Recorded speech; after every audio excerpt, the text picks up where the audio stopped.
Hi friends, welcome to రుచి చూడు. Hi Sumathi గారు. హాయ్ అండి. మరి ఇవాళ మా రుచి చూడు వ్యూయర్స్ కోసం ఏం చేసి చూపించబోతున్నారు? మెంతి కాజు రైస్.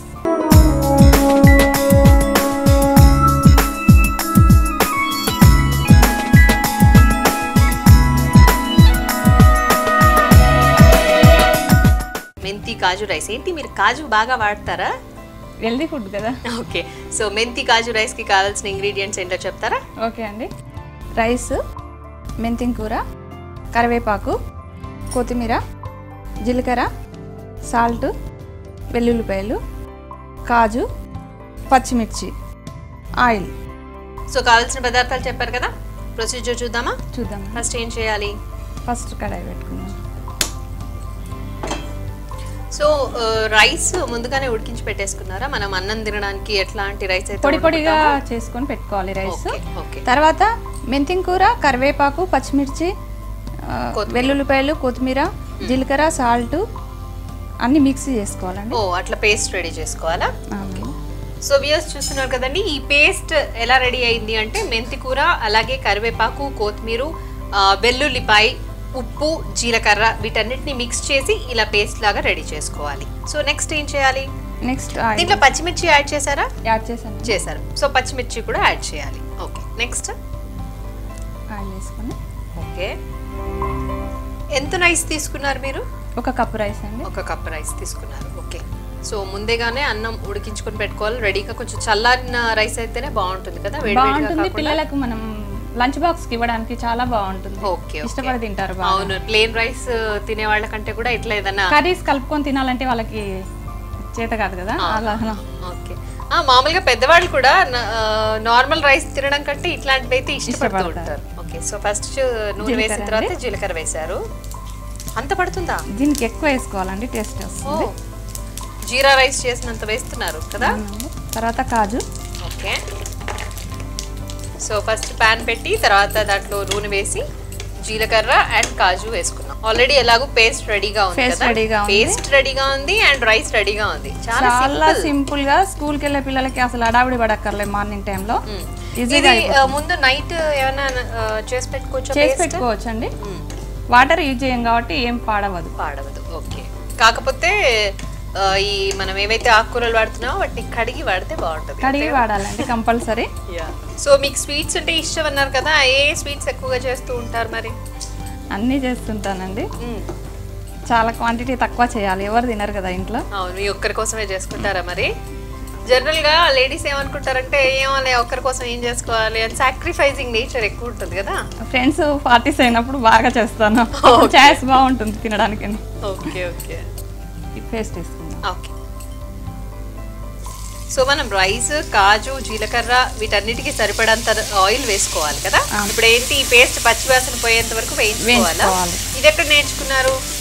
జస్ట్ ట్రయలేనా ఇది కూడా? అవునండి. జనరల్ గా పుదీనా రైస్ విన్నాం కదా చాలా. అవునండి. సో మెంతి రైస్, మెంతి కూర మామూలుగా చేదుగా ఉంటుంది కదా, మరి టేస్టీగానే ఉంటుందా మరి? చేదు ఇలా చేస్తే చేదు రాదండి. ఓకే. ఫ్రై అవుతుంది కదా, చేదు పోతుంది. ఆయిల్ తక్కువ పడిందా? ఓకేనా? లేదండి, ఆయిల్ వదులుతుంది మళ్ళీ ఫ్రై అయిన తర్వాత. ఓకే.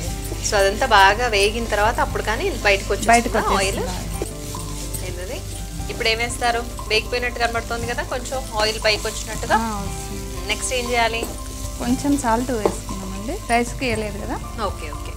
మీరు బాస్మతి రైస్ ఏమన్నా యూజ్ చేశారా? Normal rice? నార్మలే అండి. బాస్మతి కన్నా పిల్లలు నార్మల్ రైస్ ఇష్టపడతారు. ఓకే. ఏమైనా పార్టీస్ అయినప్పుడు బాస్మతి రైస్ యూజ్ చేసుకోవచ్చు.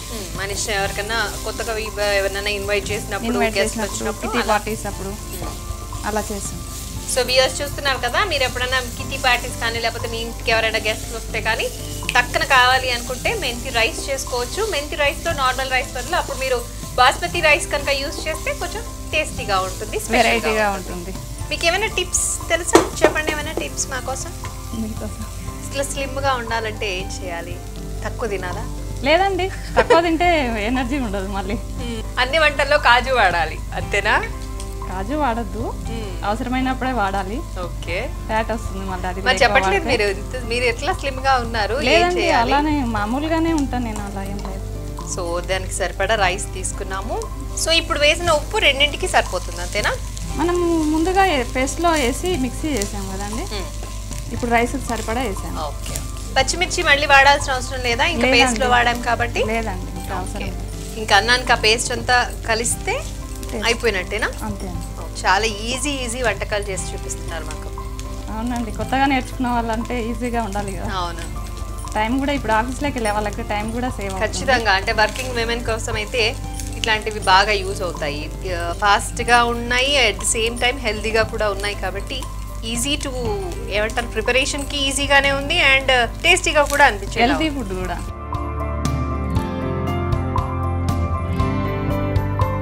అయిపోయిందండి, ఇది స్టవ్ ఆఫ్ చేసుకుందాము. ఓకే, సో సర్వింగ్ బౌల్ తీసుకుందామా? ఓకే అండి.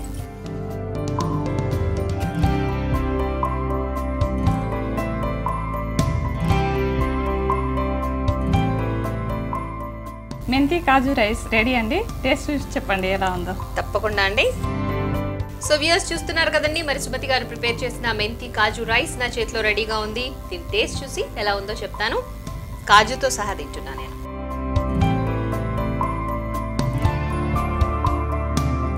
చాలా చాలా టేస్టీగా ఉంది. మెంతి, మామూలుగా మెంతి చేదుగా ఉంటుంది కదండి, ఆ చేదు కూడా ఎక్కడ కనిపించట్లేదు. అన్ని ఇంగ్రీడియంట్స్ టేస్ట్ కూడా చక్కగా తెలుస్తుంది. మరి మీరు కూడా మీ ఇంట్లో ట్రై చేయండి.